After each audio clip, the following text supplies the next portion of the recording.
안녕하세요. 사연에 빠지다의 DJ 민영입니다. 오늘도 두 가지 사연 준비되어 있으니 재미있게 들어주시고요. 구독과 좋아요 버튼도 눌러주세요. 그럼 오늘의 사연도 함께 만나볼게요. 안녕하세요. 결혼식을 한 달 앞둔 예비 신부입니다. 어렸을 적부터 좋은 사람을 만나 행복한 가정을 꾸리는 것이 인생의 큰 목표 중 하나였는데요. 그 꿈이 곧 현실이 된다고 생각하니 요즘 참 가슴이 설레요. 신랑과 저는 서로 깊이 사랑하고 처음 만났을 때부터 지금까지 단 한 번도 언성을 높여 싸워본 적이 없을 정도로 사이가 좋지만 저희의 결혼 준비가 마냥 순탄하지만은 않았습니다. 지금 다시 떠올려도 드라마가 아닌가 싶을 정도로 황당한 일과 우연의 연속이었거든요. 저는 부모님의 사랑과 관심 아래 행복한 유년 시절을 보내지 못했어요. 부모님께서는 제가 10살 무렵 이혼하셨고 이혼하기 전에도 사이가 그닥 좋지 않으셨습니다. 어머니, 아버지 두 분 다 말수가 적고 무뚝뚝하신 분들이셨어요. 두 분은 선자리에서 만나 결혼하셨고 슬하에 저 하나만을 두셨습니다. 아버지께서는 항상 바깥일 때문에 바쁘셨고 어머니께서도 원래 바깥일을 하시던 분이었지만 결혼하시면서 일을 그만두시고 집에서 살림을 시작하셨어요.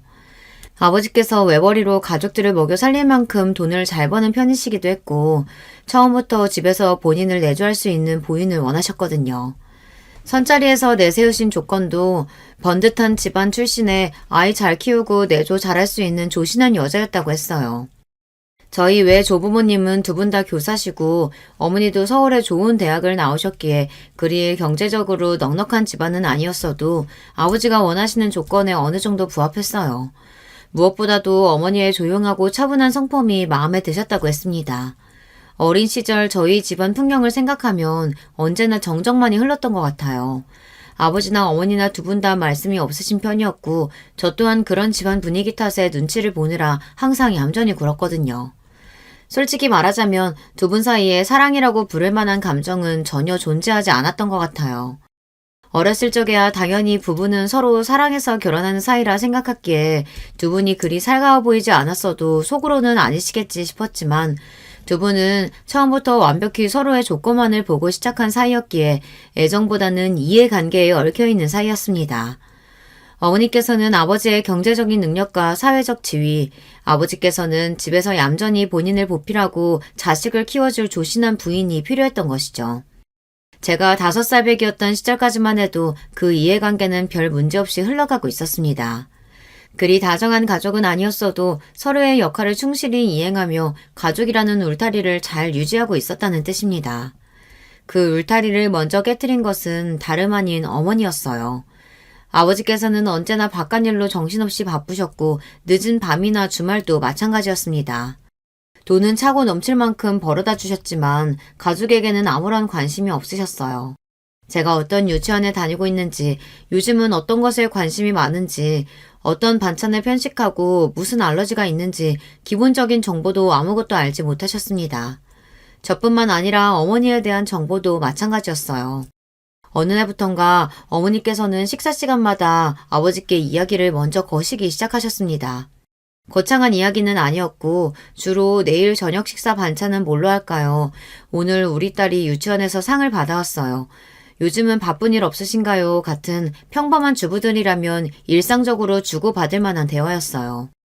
아마 그 즈음부터 어머니께서는 외로움이라는 걸 느끼기 시작하셨던 것 같아요.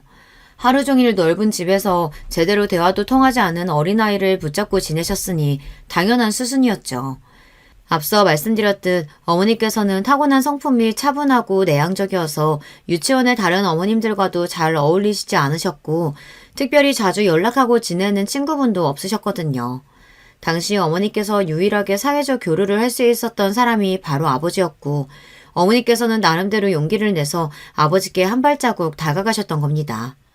그렇지만 아버지의 반응은 싸늘하셨어요. 언제나 단답에 제대로 대답도 해주시지 않으셨고 기계처럼 젓가락을 움직이다 식사가 끝나면 칼같이 자리에서 일어나 잠자리에 드셨습니다. 물론 하루 종일 밖에서 바쁘게 일하다 돌아오시는 분이었고 다음날 새벽부터 바깥일을 나가셔야 했으니 피곤하고 지칠만도 했죠. 그렇지만 항상 혼자 남아 식탁을 치우시던 어머니의 뒷모습을 생각하면 지독한 쓸쓸함이 아직까지도 느껴지는 것 같아요. 그런 어머니께서 선택한 것은 바로 불륜이었습니다. 어머니의 불륜을 옹호하려는 것은 아니에요. 그렇지만 어머니께서 어떤 심정으로 그런 짓을 택하셨는지 나름대로 이해해 보려고 애썼을 뿐입니다. 어머니의 불륜 사실을 알게 되신 아버지께서는 바로 이혼을 하셨어요.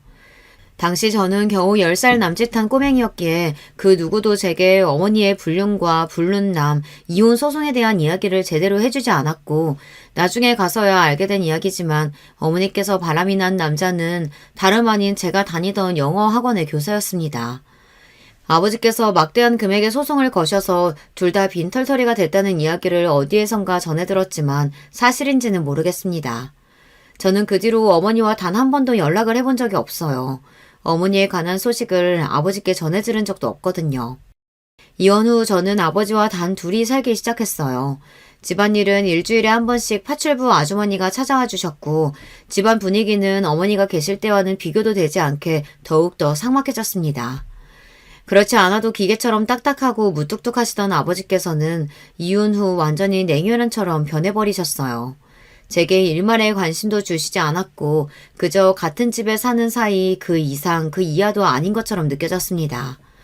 물론 아버지께서 제가 먹고 입고 사용하는 것들에 대한 비용을 일체 대주시고 필요한 게 있으면 알아서 사라며 카드를 건네주시기는 했지만 부모 자식 사이에 필요한 것이 돈이 전부는 아니잖아요. 아버지께서는 제 졸업식이나 입학식, 생일 등 특별한 날을 한 번도 챙겨주신 적이 없었어요. 그 모든 과정은 얼굴도 몇 번 본 적 없는 할머니께서 처리해 주셨고 저는 항상 쓸쓸한 나날들을 보냈습니다. 가까이 지내는 친척도 없었고 앞서 말했다시피 조부모님과도 그리 살가운 사이는 아니었기에 저는 정말 철이 일찍 들었어요. 좋게 말하면 철이 일찍 든 것이지 나쁘게 말하면 성격이 몹시 팍팍해졌습니다. 사소한 일에서 즐거움을 찾지 못하고 점점 웃음을 잃어갔어요. 보통 사춘기 아이들은 길가에 떨어진 낙엽만 봐도 깨르르 웃음이 터진다고 하잖아요. 저는 전혀 그런 아이가 아니었고 점점 남들에게 제 이야기하는 것을 꺼리게 되었습니다. 누가 저를 걱정해줘도 괜찮다 단답으로 일축하고 세상 모든 것이 시시하고 재미없게 느껴졌습니다. 그런 저에게 고등학교 3학년 때 처음으로 흥미로운 것이 생겼어요. 바로 조카와의 만남이었습니다. 아버지께서는 나이 차이가 꽤 나는 여동생 한 분이 계셨는데 미국인 남편과 결혼해 미국에 정착하고 사시던 분이라 평소에는 연락을 주고받을 일이 전혀 없었어요. 그런데 아이가 태어나면서 한국으로 이사를 오셨고 우연한 기회로 식사 자리가 생겼는데 그날 저는 난생 처음으로 돌이 막 지난 아이를 보게 되었습니다. 정말 너무 신기하더라고요. 그 작은 아이가 손가락, 발가락을 꼬물꼬물 움직이고 입을 벌려서 소리를 내고 제가 가까이 다가가 빤히 쳐다보자 해사하게 웃는 그 미소에 마음이 녹아버렸던 것 같아요. 그동안 인터넷이나 텔레비전에서 숱하게 아이들을 봐왔지만 실제로 아이를 눈앞에서 마주하는 것은 정말 다른 일이었습니다. 그날을 계기로 제 목표는 유치원 선생님이 되었어요.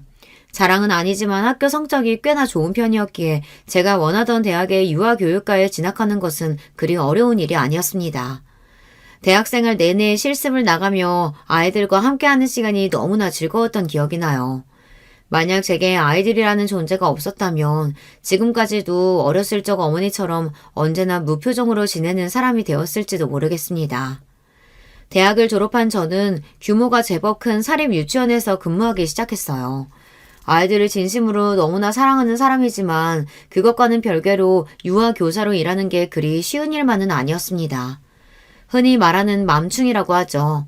제가 개인적으로 그리 좋아하는 단어는 아닙니다만 그 단어를 사용하기 싫어도 정말 제 속을 박박 긁어대는 몇몇 학부모분들에게는 저도 모르게 맘충 소리가 나오더라고요. 제가 유치원에서 일하기 시작하고 가장 처음으로 맡았던 반은 데이지 반이었어요. 저희 유치원은 밤마다 꽃 이름을 붙였는데 5살 아이들이 모여있는 반이었습니다. 육아를 해보신 분들은 아시겠지만 정말 미운 5살이라는 말이 괜히 있는 게 아니에요. 2돌쯤부터 시작된 자아 형성이 5살쯤 되면서 거의 완성될 시기인데 이 시기의 아이들은 정말 자아가 강합니다. 쉽게 말하자면 고집이 세다는 뜻이에요. 옷 하나하나, 반찬 하나하나 반드시 아이들 본인이 원하는 것을 해야 하고 본인 뜻대로 일이 풀리지 않으면 바닥에 드러누워 울고 불고 떼를 쓰기 일쑤입니다. 가정에서 내가 키우는 내 자식 한 명이 그래도 머리가 아픈 마당에 수십 명의 아이들을 한 번에 돌봐야 하는 유치원은 오죽하겠어요. 한 명이 떼리 쓰고 울면 덩달아 다른 아이들도 흥분해서 언성을 높이고 울고 순식간에 아수라장이 되어버립니다. 물론 그런 일이 일어나기 전에 아이들을 잘 달래서 울지 않도록 만드는 것이 교사의 능력이죠. 3, 4살배기 아이들은 대부분 발달 정도가 비슷하지만 5살이 넘어가기 시작하면 아이마다 능력 발달이 정말 천차만별입니다. 특히 언어 능력에서 그 차이가 두드러져요. 5살 정도면 정신적으로 큰 문제가 없는 이상 간단한 의사소통은 대부분 가능합니다. 그렇지만 질적인 면에서 차이가 있어요. 언어 발달이 빠른 아이들은 대화를 하며 놀랄 정도로 기억력도 좋고 문맥 파악을 잘해요. 예를 들자면 오늘 아침밥 뭐 먹고 왔어 하는 간단한 질문을 한다고 치면 언어 발달이 빠른 아이들은 그 문장에서 오늘과 아침밥이라는 2가지 키워드를 아주 잘 캐치하고 2개의 연관성을 찾아내 문장 전체를 이해해요. 그러니까 말 그대로 오늘 유치원에 오기 전에 먹은 아침밥 반찬을 물어보는 질문이구나 하고 바로 알아듣는다는 뜻입니다. 이런 아이들은 고지고대로 오늘 아침에 먹었던 반찬을 이야기해요. 오늘 아침에 엄마가 김밥을 싸줬어요. 된장국을 먹고 왔어요. 빵 먹었어요. 등등. 그냥 된장국, 빵 이런 식으로 단어만 내뱉지 않고 문장도 제대로 표현할 줄 알고요. 그렇지만 언어 발달이 느린 아이들은 이 질문에서 오늘 그리고 아침밥이라는 단어는 이해하지만 이 2개의 단어가 어떻게 연결되었는지를 이해하지 못해요. 오늘이란 단어와 아침밥이라는 단어의 뜻은 알고 있지만 총체적으로 이 질문이 요구하는 답이 무엇인지 파악하지 못한다는 뜻입니다. 그렇게 언어 발달이 어린 아이들은 아침밥, 아침빵 먹는 것, 난 먹는 것 중에 과자를 좋아해. 이런 식으로 의식의 흐름을 따라 아무렇게나 대답해요. 때문에 간단한 의사소통을 제외하고는 말이 잘 통하지 않습니다. 유치원에서 일하며 수많은 아이들을 살펴보는 저는 몇 마디 대화만 나눠봐도 이 아이가 언어 발달이 빠른 편이구나, 느린 편이구나를 바로 알 수 있어요. 물론 아이마다 성장 속도가 제각기 다른 법이니 발달이 조금 느리더라도 크게 걱정할 필요는 없습니다. 5살 정도가 되면 다른 아이들은 한글을 읽는데 우리 아이는 아직 기억 니은도 제대로 못해요 하시며 걱정하시는 학부모님들이 많이 계시는데요. 옆집 아무개는 36개월의 책을 줄줄 읽었네. 글짓기까지 하네. 그런 이야기들을 들으며 내가 못난 부모라 우리 아이가 발달이 느린가 보다 하고 자책하시는 분들이 태반입니다. 하지만 수년간 아이들을 가르쳐본 유치원 교사로서 개인적인 의견을 말씀드리자면 그런 걱정은 전혀 할 필요가 없습니다. 지난달까지만 해도 기억 니은조차 읽을 줄 몰랐던 아이가 일주일 만에 단어를 쓰고 말하는 경우도 여러 봤습니다. 학교에 입학하기 2달 전까지 한글을 제대로 읽고 쓰지도 못해서 발달장애가 아닌가 싶었던 아이도 입학 전 그 짧은 기간 동안 뚝딱 글을 캐치하기도 하고요. 정말 아이별로 천차만별 달라지는 게 성장 속도예요. 자폐나 ADHD 같은 큰 문제가 있는 경우가 아니라면 시간이 지나면 자연스레 또래 아이들과 비슷한 수준으로 성장하니 조금 불안한 마음이 생기더라도 열린 태도로 아이들을 바라봐주는 것이 중요합니다. 물론 말이 쉽지 본인 자식이 나이에 비해 말도 어눌하고 행동도 어리숙하면 걱정되는 것이 부모 마음이죠. 그럴수록 부모들은 집에서 아이에게 책 읽기를 강요하거나 강압적인 모습을 보이는데요. 집뿐만 아니라 유치원 교사들에게도 그런 스트레스와 불안 증세로 인해 히스테리를 부리게 됩니다. 이런 경우 유치원에서 아이를 제대로 교육하지 못해서 발달이 느린 거 아니냐, 우리 아이를 다른 아이들과 차별 대우해서 아이가 이런 게 아니냐, 교사를 무차별적으로 탓하고 비난하시곤 해요. 아이들을 가르치는 직업이긴 하나 아동 교사도 어찌 보면 서비스업 중 하나라고 볼 수 있습니다. 학부모님들의 민원이나 요청을 들어드리고 꾸준히 아이들을 저희에게 믿고 맡기실 수 있게 관리를 해야 하니까요. 그런 점에서 학부모님들이 저희에게 아이의 교육에 관련해 의문점을 제기하고 특별한 요청을 하신다면 대부분 들어드리려고 노력하는 편입니다. 그리고 저희의 입장을 충분히 설명해드리고 최대한 조율을 하기 위해 애쓰죠. 그런 저희의 노력을 알아봐 주시고 꾸준히 아이를 믿고 맡겨주시는 학부모님들은 참 감사한 마음입니다. 하지만 아무리 저희가 열심히 노력하고 진심으로 아이들을 사랑하고 아껴준다고 한들 저희의 모든 행동에 불만이 있는 학부모님들이 꼭 계시기 마련이더라고요. 지금도 가장 기억 남는 일은 제가 유치원에서 일한 지 3년여가 지났을 무렵 벌어졌던 사건입니다. 앞서 제가 5살 아이들이 모여있는 데이 집안을 맡게 되었다고 말씀드렸죠. 미운 5살과 3년 가까이 부대끼고 살다 보니 이제 웬만한 일에는 눈 깜짝 안 하고 순식간에 처리할 수 있을 정도로 베테랑이 되어가던 차였어요. 그 해에 우빈이라는 남자아이가 먼 지역에서 이사를 와 6월경에 저희 유치원에 들어오게 되었습니다. 나이는 6살이었지만 6살 반이던 튤립반에 공석이 없어 부득이하게 저희 데이 집안 학생이 되었어요. 알고 계시는 분들도 몇몇 계시겠지만 남자 아이들의 뇌발달은 보통 여자 아이들의 뇌발달보다 1년 정도 느린 편입니다. 때문에 남자 아이들에 비해 여자 아이들이 언어도 빨리 깨우치고 뭐든 빨리빨리 하는 편이에요. 오빈이는 다른 아이들보다 나이가 1살이 많기는 했지만 남자 아이이기도 했고 상담 결과 원장님께서 우빈이가 발달이 조금 느린 편이라 데이 집안에 들어가도 충분히 잘 섞일 것 같다는 결론을 내셨어요. 하지만 우빈이 어머님의 생각은 좀 달랐습니다. 솔직히 그 여자에게 어머님 하면서 좋은 명칭을 사용해주고 싶지도 않아요. 우빈이가 저희 유치원에 들어온 이후 제가 그 여자에게 시달렸던 걸 생각하면 정말 끔찍하거든요. 그 여자는 본인 아들이 왜 아들보다 모자란 아이들 사이에서 교육을 받아야 하는지 모르겠다고 고래고래 언성을 높였습니다. 원장님과 제가 모자란 아이들이 아니라 나이가 1살 어린 것 뿐이다. 지금 6살 반에 공석이 없기도 하고 가끔 이런 경우가 종종 있다. 아이들마다 발달 속도도 느리고 이 나이 무렵의 1살 차이는 사실 그렇게 큰 차이가 있지 않다. 아무리 좋게 설명을 드려도 그 여자 귀에는 그저 본인 아들이 다른 아이들보다 모자라서 열애되었다고 들리는 것 같았습니다. 한참 실랑이 한 끝에 원장 선생님께서는 결국 데이 집안이 그렇게 싫으시면 저희 유치원에서는 댁 아드님을 받아들일 수 없을 것 같다. 튤립반에는 공석이 없고 그렇다고 댁의 아드님만 예외로 받아주면 앞으로 이런 경우가 생겼을 때 우리 입장이 곤란해진다 못을 박으셨어요. 끝까지 때를 쓰면 본인 말을 들어줄 거라고 생각했었는데 그 여자는 좀 당황스러워 보이는 얼굴이었습니다. 그쪽이 대입 집안 교사라고 했죠? 우리 우빈이 좀 특별히 신경 써서 봐주세요. 하도 어쩔 수 없다고 하니까 제가 참는 거예요. 그러더니 갑자기 제게 말을 톡 쏘고는 특별히 봐준다는 듯이 이야기를 하는데 그때부터 예감이 좀 안 좋았어요. 이 여자 만만치 않은 사람이겠구나 하는 생각이 들었거든요. 앞서 말했듯 각종 괴상한 부탁을 하거나 교사에게 인격 모독적인 말을 하시는 학부모님들이 참 많아요. 몇 개의 예를 들어보자면 우리 아이가 변을 보고 아직 혼자서 뒤처리를 하지 못하니 엉덩이를 잘 닦고 로션까지 발라달라.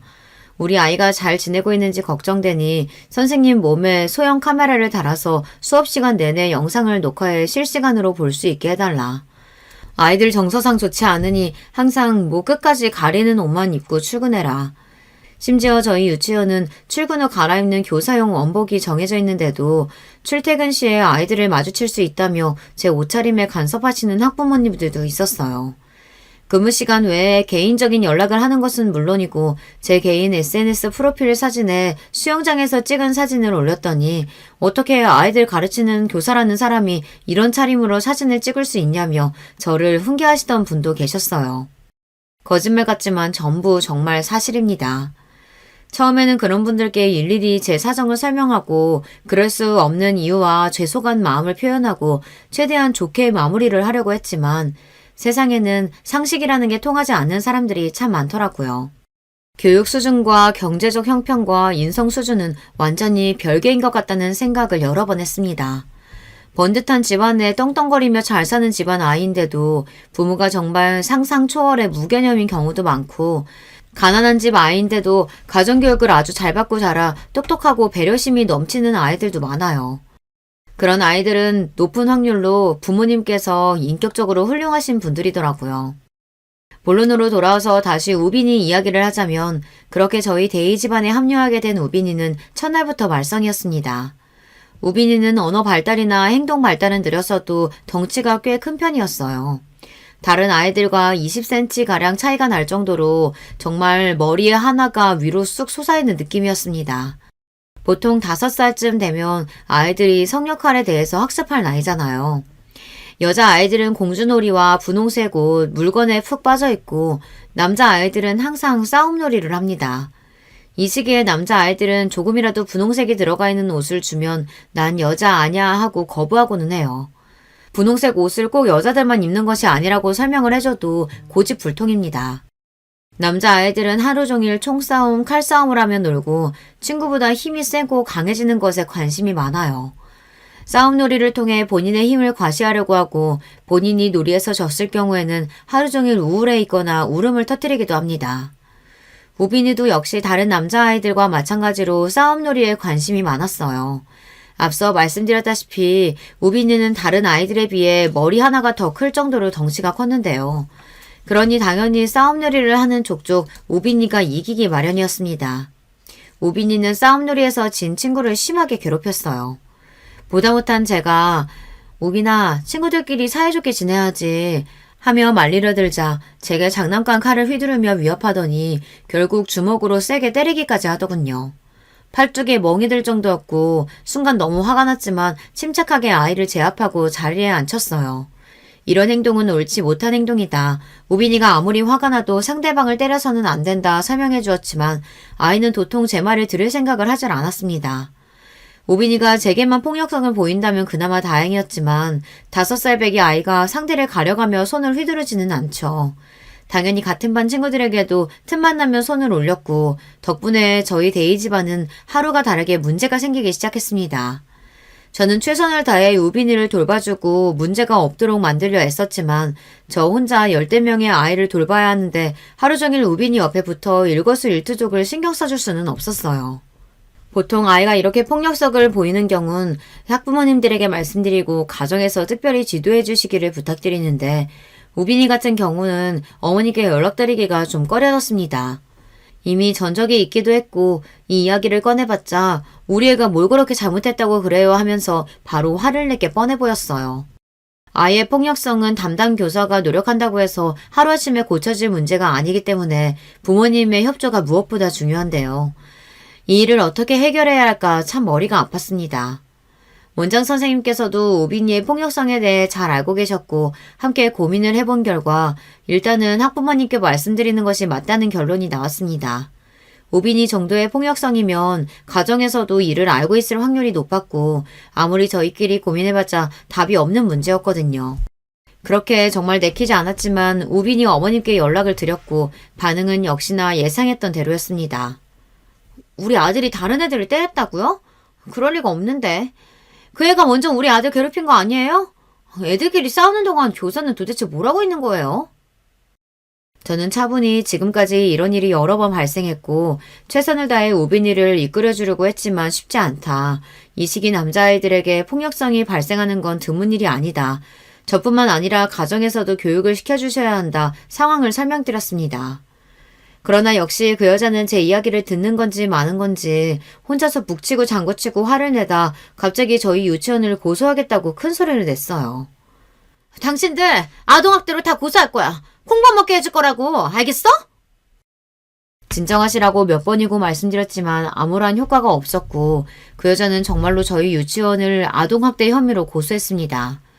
제대로 된 증거 하나 없는 고소였지만 아동학대가 워낙 민감한 사안이다 보니 경찰 쪽에서 조사를 나오게 되었어요. 그 과정에서 정말 스트레스가 많았고 개인적으로나 공적으로나 힘든 시간을 보냈습니다. 아무리 혐의가 없다고 하더라도 일단 아동학대로 고소를 당한 적이 있는 유치원이라면 학부모로서 그 유치원에 아이를 맡기고 싶지 않아지는 게 당연하잖아요. 조사를 받았다는 소문이 동네에 쫙 퍼졌고 저희 유치원은 그 소문 덕에 원생을 많이 잃게 되었습니다. 솔직히 말해서 그 여자가 정신병자가 아닌가 생각하기도 했지만 나중에 알고 보니 멀쩡히 회사까지 다니고 있는 그것도 대기업에서 한 자리 차지하고 있는 너무나 평범한 회사원이었어요. 어떻게 저런 비상식적인 인간이 멀쩡한 척 다른 사람들과 문제없이 사회생활을 할 수 있는 건지 지금 생각해도 이해가 잘 가지 않아요.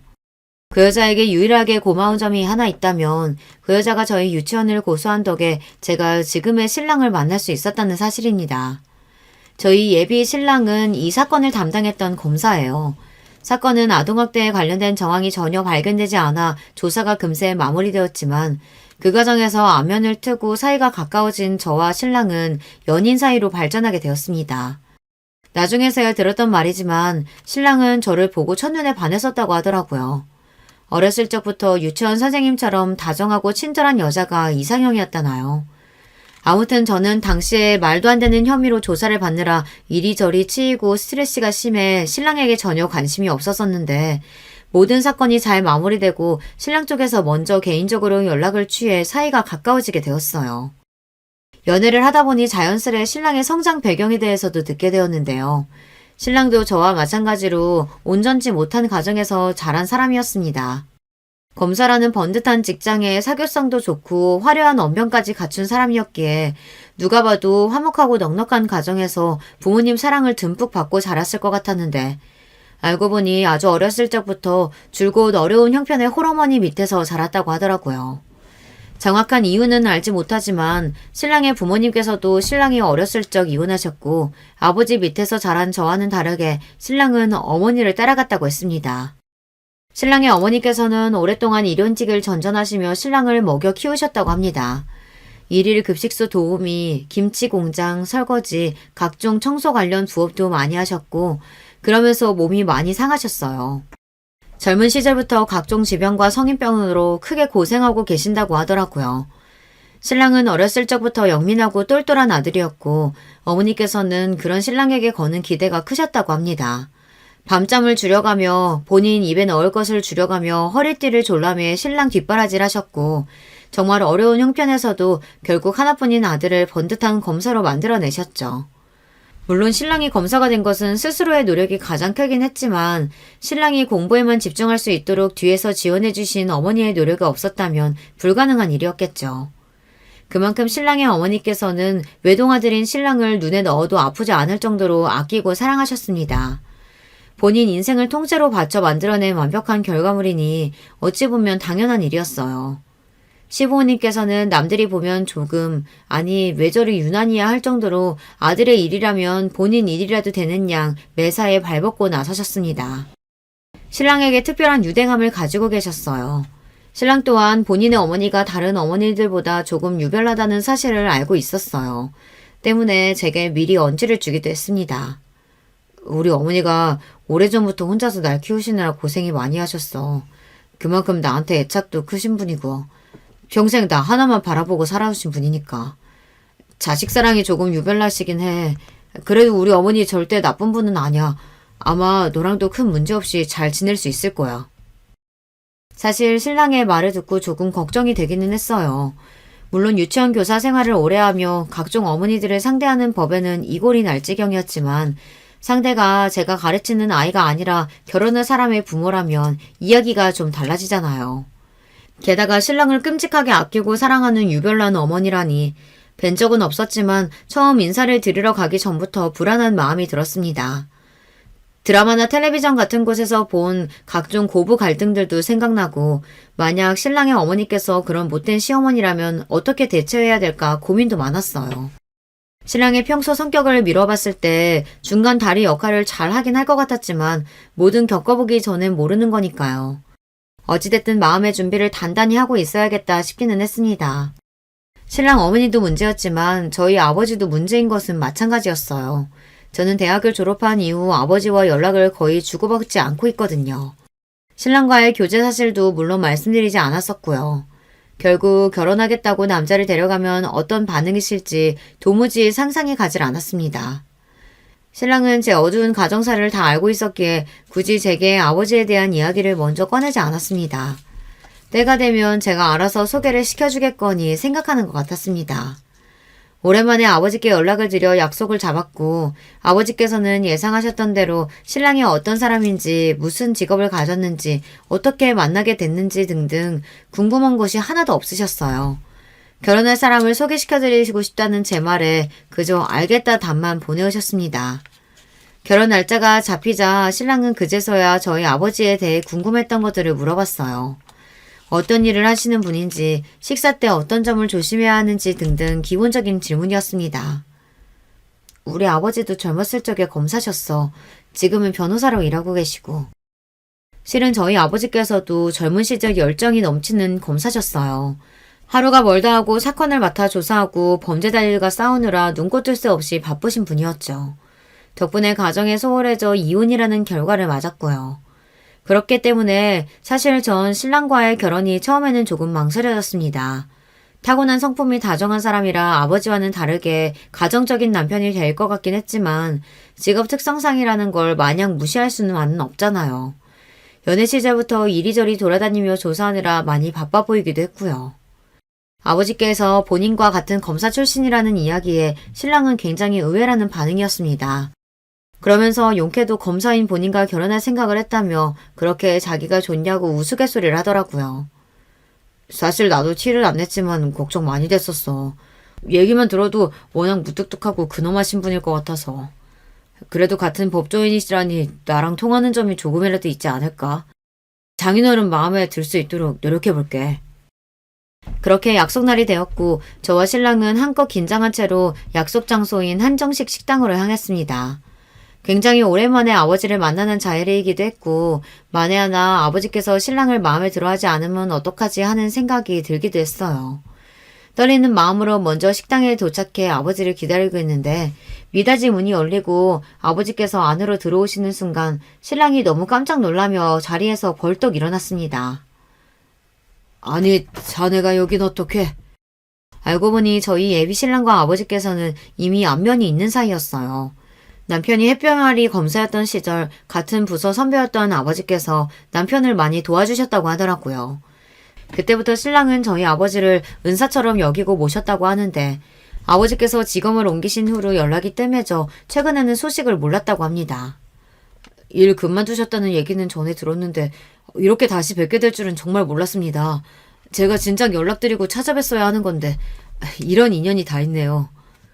어렸을 적부터 제게는 그렇게 무뚝뚝하고 남이나 다름없을 정도로 냉정하셨던 분이 일터에서는 신임받는 선배였다니 기분이 좀 이상하긴 했어요.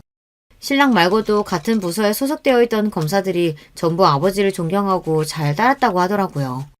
세상 좁다더니 참 이런 인연이 다 있구나 싶었습니다.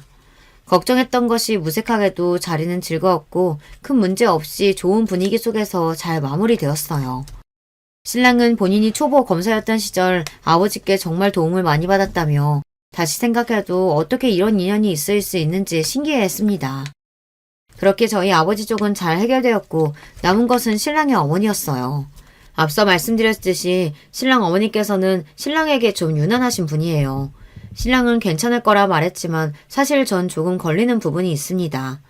신랑과 한창 결혼 이야기가 오가기 시작했을 무렵부터 저는 스토킹 비슷한 것을 당하고 있었어요. 첫 시작은 유치원으로 걸려오는 전화였습니다.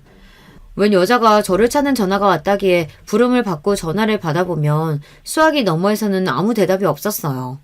그런 일이 몇 번 반복되자 원장 선생님께서는 누구신진 모르겠지만 한 번만 더 이런 식으로 장난 전화를 하면 경찰에 신고하겠다 말씀하셨죠. 그 이후로는 연락이 오지 않았습니다.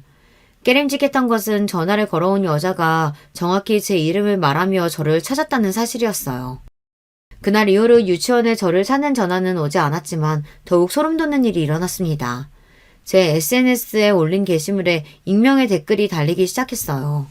내용은 주로 제 외모가 딱 봐도 싸 보이네, 성형했네, 남자 꼬시고 다니겠네 등등 입에 담기도 민망할 정도의 음담 패설들과 욕설이었어요. 보이는 족족 삭제하긴 했지만 끝이 없었습니다. 특히 예비 신랑과 함께 찍어 올린 사진에는 남자가 너무 아깝네, 헤어져라 등등 저희 둘 사이를 저주하며 신랑을 칭찬하는 내용의 댓글이 길게 달렸고 그때부터 뭔가 이상하다는 생각이 들었습니다.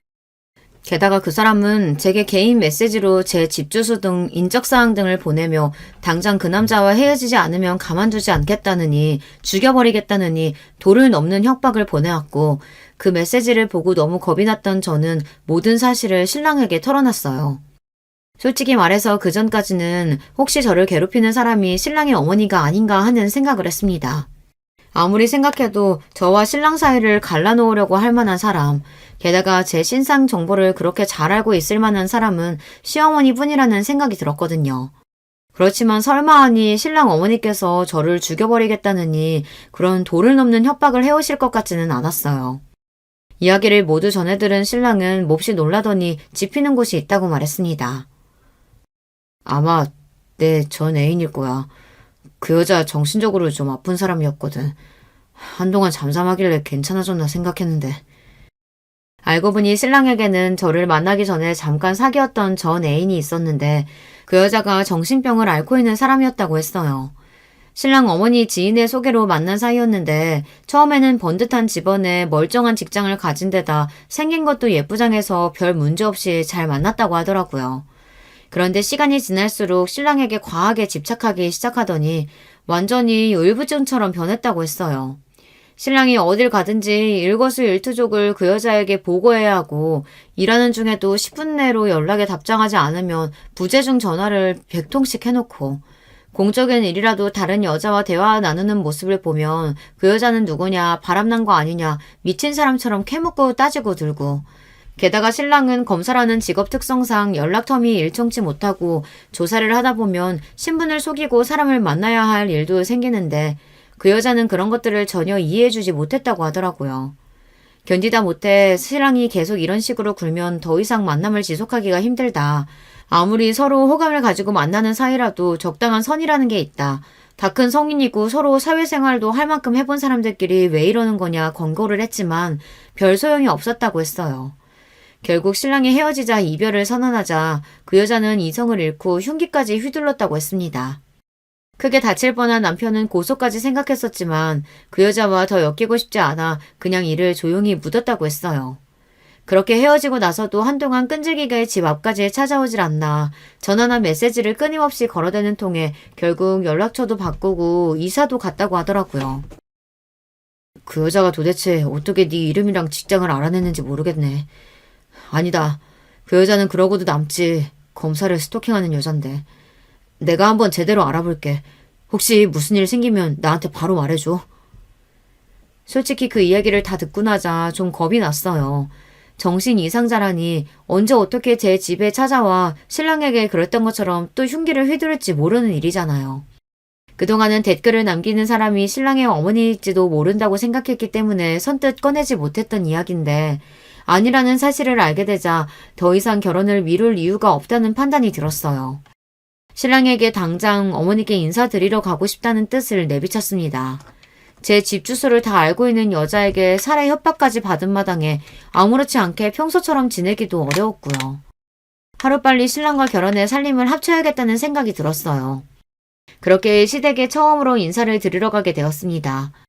스토킹 문제도 있었지만 애초에 시어머니께서 저를 그닥 달가워하시는 느낌은 아니었기에 긴장을 하지 않을 수 없었어요. 신랑은 잔뜩 긴장해 손까지 덜덜 떠는 저에게 괜찮을 거라며 어머니께서도 말씀은 그렇게 하셨어도 막상 저를 만나면 분명 마음에 들어 하실 거다. 긍정적인 말을 건넸지만 걱정은 그리 쉽게 사라지지 않았습니다. 그렇게 시댁으로 들어섰고 시어머니께서는 무려 현관 앞까지 나와 저희를 기다리고 계셨어요. 어머니 안녕하세요. 떨리는 목소리로 인사를 건넸고 그 순간 시어머니께서 저를 보자마자 냅다 빽 소리를 지르셨습니다. 네가 우리 아들 꼬신 그년이냐? 이 년이 어디서 감히 남의 집 귀한 아들을 그것도 애인 있는 남자를 꼬셔? 그래놓고 어딜 뻔뻔하게 인사까지 하러 와? 저를 마음에 들어 하시지 않을 거라고는 생각했지만 이렇게까지 격한 반응일 거라고는 전혀 생각하지 못했어요. 그때의 당혹스러움은 아직도 잊혀지지가 않습니다. 면전에 대고 2년 전년 욕을 하시질 않나. 게다가 하신 말씀도 너무나 충격적이었어요. 애인 있는 남자를 꼬셨다뇨. 순간 어안이 봉봉해 말문이 막혔고 그건 신랑도 마찬가지인 것 같았어요. 어머니 갑자기 왜 이러세요? 애인 있는 남자 꼬셨다뇨. 그게 무슨 말씀이세요? 넌 가만히 있어. 어디 여자가 궁해서 이런 꽃뱀 같은 년한테. 시어머니께서는 거기서 멈추지 않고 현관에 놓여있던 빗자루를 집어드셨어요. 금방이라도 저를 두둑여 패실 듯한 기세에 신랑이 혼비백산한 얼굴로 빗자루를 뺏어들며 시어머니를 말렸습니다. 도대체 무슨 오해를 하시는 거예요? 어머니, 김수환 검사님 아시죠? 제가 말씀 많이 드렸잖아요. 제 은사님이요. 이 사람 그분 딸이에요. 신랑의 입에서 나온 말에 시어머니께서는 눈을 동그랗게 뜨시더니 너무나 놀란 표정이 되셨어요. 얘가 그분 따님이라고 하며 몇 번이고 되물으시는데 전혀 생각지도 못했다는 듯 몹시 당황스러워 보이더라고요. 신랑은 제가 왜 거짓말을 하겠냐며 일단 좀 진정하고 앉아서 얘기하자며 시어머니를 이끌고 탁자로 향했습니다. 사건의 전말은 이랬어요. 신랑의 전 여자친구라던 그 스토커 여자와 신랑이 어떻게 만나게 되었는지 기억하시죠? 네, 다름 아닌 시어머니 지인의 소개로 만난 사이였죠. 시어머니께서는 전 여자친구를 몹시 좋게 보셨다고 해요. 조건만 따지자면 여러모로 부족할 것 없는 사람이었고 지인의 소개로 만났는데다 시어머니께 싹싹하게 굴고 부칩성도 좋아 시어머니께서는 그 여자와 가까이 지내셨다고 합니다. 신랑 없이 둘이서 식사를 하기도 하고 며느리와 시어머니처럼 쇼핑을 다니기도 하고요. 시어머니께서는 당연히 신랑이 그 여자와 결혼할 거라고 생각하셨다고 합니다. 신랑 또한 시어머니께서 그 여자를 예뻐하시고 사이가 꽤나 가까웠던 것을 알고 있었던 데다 무엇보다 시어머니 지인의 소개로 만난 사이였기에 그 여자가 신랑에게 집착했던 사실이나 정신 이상자처럼 굴었던 사실을 굳이 이야기해서 좋을 것 없다고 생각했어요. 시어머니께는 그저 성격 차이 같은 흔한 이유로 헤어졌다고 간단하게 말씀드렸고 시어머니께서는 그 여자의 스토킹 행각이나 정체에 대해서 전혀 모르는 상태셨다고 합니다. 그렇게 얼마 후 신랑은 저와 연애를 하기 시작했고 신랑의 SNS를 통해 저의 존재를 알게 된 그 여자는 뻔뻔하게도 시어머니께 연락을 했던 거예요. 실은 본인과 신랑이 헤어진 이유는 제가 신랑을 꼬여냈기 때문이고 신랑을 진심으로 사랑하지도 않으면서 팔자나 고쳐보려고 검사를 꼬신 별 볼 일 없는 여자라고 살살 거짓말을 하면서요. 평소 그 여자를 좋게 생각하고 계셨고 둘이 헤어진 것을 내심 아쉬워하셨던 시어머니께서는 그 여자의 말을 철석같이 믿고 저와의 결혼을 반대하셨던 거예요. 시어머니 생각에 저는 뻔뻔하게도 애인 있는 남자를 팔자 한번 고쳐보려고 꼬리쳐서 뺏은 천하의 못된 년이었으니 반응이 좋게 나올 리가 만무했던 것입니다. 모든 사실을 알게 된 신랑은 기겁하며 사실 그 여자와의 사이에서 이런 일이 있었다. 갈수록 집착이 너무 심해져서 더 이상 견디지 못해 헤어졌던 것이다. 완전히 정신병자가 따로 없었다. 어떻게 그런 식으로 헤어져 놓고 어머니한테까지 연락을 할 수 있는지 상식선에서 이해가 가지 않는다며 그동안의 일들을 모두 설명해 주었어요. 그리고 오히려 피해자는 그 여자가 아니라 저였다며 제 SNS 게시물에 달린 비정상적인 댓글들을 보여주고 그동안 제가 당했던 피해들에 대해 시어머니께 설명드렸어요. 처음에는 저와 남편 말을 도무지 믿기 힘들어 하시던 시어머니께서도 SNS 댓글들을 보여드리고 저희 아버지 이야기까지 드리며 설명하니 결국엔 받아들이시더라고요. 남편이 초보 검사였던 시절 아버지께 도움을 받았던 이야기를 시어머니께도 많이 했었대요. 나중에 저희 아버지처럼 되고 싶다고 하도 자주 이야기를 했던 탓에 시어머니께서도 아버지 이름까지 다 기억을 하고 계시더라고요. 어렸을 적부터 가정의 소홀에 줄곧 원망스럽기만 했던 아버지였는데 막상 제가 새로운 가정을 꾸리려고 할 때 도움이 되다니 기분이 좀 이상하긴 했습니다. 시어머니께서도 세상에 어떻게 이런 인연이 다 있냐며 몹시 신기해하셨어요. 그렇게 시어머니와 저는 서로 가지고 있던 오해 아닌 오해를 무사히 풀게 되었고 시어머니께서는 본인이 잘 알지도 못하면서 너무 함부로 사람을 판단했던 것 같다며 미안하다 제게 먼저 사과를 해오셨습니다. 저는 그런 시어머니께 아니다. 속인 사람이 잘못이지 속은 사람이 무슨 잘못이냐. 충분히 그러실 만한 상황이었다. 저 같아도 착각할 만했다. 어머니의 사과를 받아들이고 나름대로 화기애애하게 자리가 마무리되었습니다. 그 뒤로도 그 여자는